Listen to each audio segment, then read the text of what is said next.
Ninca Lestari Zabuku. Saya berasal dari kelas 12 MIPA 1 dan video ini merupakan tugas saya dari mata pelajaran fisika di mana guru pengasuhnya Ibu Saromatullah Berlase. Pada video kali ini saya akan membahas mengenai teori relativitas khusus. Tepatnya pada kesempatan ini saya akan membahas mengenai salah satu temuan fisika yang sangat penting yang mengubah dunia, yakni postulat relativitas khusus dari Albert Einstein. Nah, penasaran kan bagaimana postulat relativitas khusus dari Albert Einstein ini? Simak terus videonya ya guys. Nah, mengenai postulat relatif khusus dari Albert Einstein, siapa sih yang gak kenal dengan Albert Einstein? Nah, Albert Einstein ini merupakan seorang ilmuwan fisika yang berjasa banget berkat temuannya loh. Selain itu, dia juga dikenal sebagai ilmuwan terhebat berkat pengembangan teori relativitasnya, dan dia juga berkontribusi dalam pengembangan teori mekanika kuantum. Lalu sebenarnya seperti apa sih postulat relativitas Einstein ini? Nah, postulat relativitas Einstein ini merujuk pada kerangka acuan inersia yang bergerak pada kecepatan konstan atau tetap relatif terhadap kerangka acuan inersia lainnya, di mana dalam kajiannya Einstein mengemukakan dua postulat, yaitu postulat yang pertama yaitu hukum-hukum fisika dapat dinyatakan dalam persamaan yang berbentuk sama dalam semua kerangka acuan yang bergerak dengan kecepatan tetap satu dengan yang lainnya. Nah, postulat pertama ini didasarkan bahwasanya tidak adanya kerangka acuan umum yang tidak mutlak, sehingga tidak dapat ditentukan mana yang dalam keadaan diam dan mana yang dalam keadaan bergerak. Misalnya, seseorang berinisial A berada di dalam bus dan seseorang berinisial B berada di permukaan bumi. Tentunya sudut pandang mereka berbeda. Dari sudut pandang A, bus yang ia tempati itulah yang diam dan permukaan bumi lah yang bergerak. Sebaliknya, sudut pandang B mengatakan bahwasannya permukaan bumi tetap diam dan bus yang ditempati oleh A itulah yang bergerak. Itulah mengapa disebut relativitas, karena semua kerangka acuan inersia bersifat relatif tergantung sudut pandang masing-masing. Postulat yang kedua adalah kecepatan cahaya yang merambat di ruang hampa udara atau ruang vakum bernilai sama untuk semua kerangka acuan inersia, yaitu sekitar C sama dengan 3 kali 10⁸ meter per sekon. Nah, postulat yang kedua ini artinya jika kerangka acuan yang kita gunakan adalah kerangka acuan inersia, maka nilai kecepatannya akan selalu sama, mau kita pandang dari kerangka acuan inersia yang satu maupun yang lainnya. Kemudian, ketika berada di ruang hampa udara atau ruang vakum, maka kecepatan cahayanya adalah 3 kali 10⁸ meter per sekon.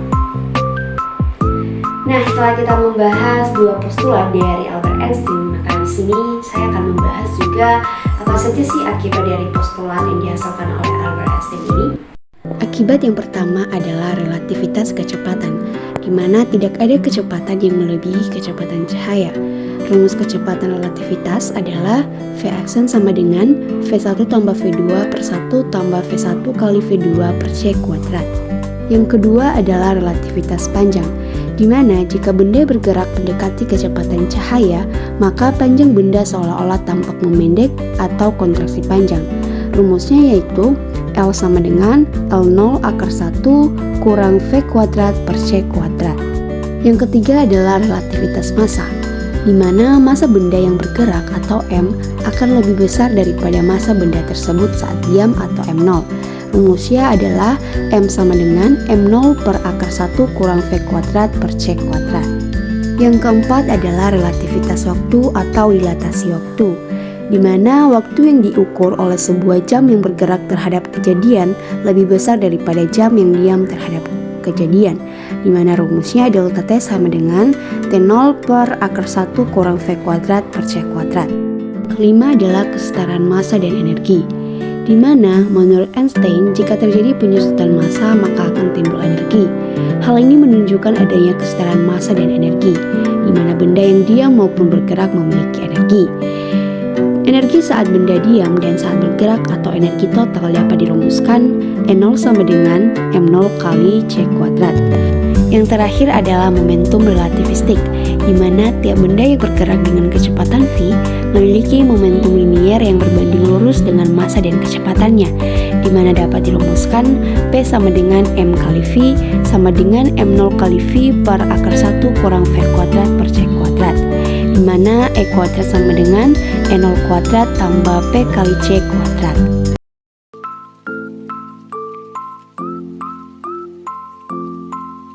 Nah, di sini saya akan membahas satu contoh soal, yaitu seorang pengamat di bumi melihat dua pesawat antariksa A dan B yang bergerak berlawanan arah mendekati bumi dengan kelajuan masing-masing 0,5 C dan 0,6 C. Maka, berapa kelajuan pesawat A menurut pilot di pesawat B? Jawabannya, diketahui VA sama dengan 0,5 C, VB sama dengan 0,6 C. Yang ditanya, kelajuan pesawat A menurut pilot di pesawat B atau VAB. Penyelesaiannya, rumus yang kita gunakan adalah VAB sama dengan VA tambah VB per 1 tambah VA kali VB per C kuadrat. Langsung saja kita substitusikan 0,5 tambah 0,6 per 1 tambah 0,5 tambah 0,6 per C kuadrat. Nah, 0,5 tambah 0,6 itu hasilnya 1,1 dan 0,5 kali 0,6 sama dengan 0,3, sehingga hasilnya 1,1 bagi 1,3 hasilnya 0,85 C. Contoh soal yang kedua adalah panjang benda diukur pengamat yang diam sama dengan 12 meter.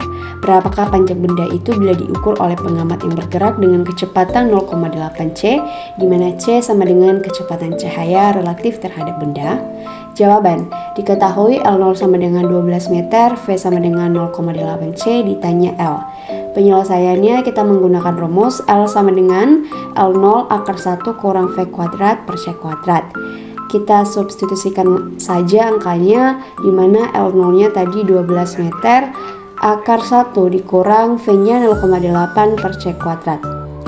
L sama dengan 12, 0,8 kali 0,8 sama dengan 0,64, jadi 1 kurang 0,64, hasilnya akar 0,36. Nah, akar 0,36 ini 0,6, sehingga L sama dengan 12 kali 0,6, hasilnya 7,2 meter.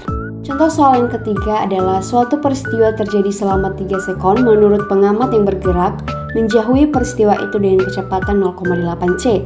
Menurut pengamat yang diam, peristiwa tersebut terjadi selama selang waktu. Jawabannya diketahui delta T sama dengan 3 sekon, V sama dengan 0,8 C, dan yang ditanya delta T0.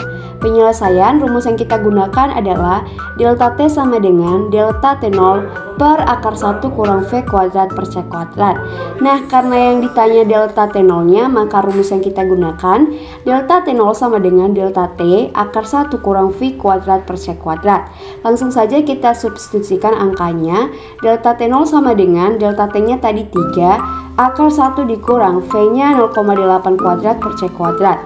Delta T0 sama dengan 3, 0,8 kali 0,8 hasilnya 0,64, jadi 1 dikurang 0,64 hasilnya akar 0,36. Nah, akar 0,36 ini adalah 0,6, sehingga delta T0 sama dengan 3 kali 0,6 sama dengan 1,8 sekon.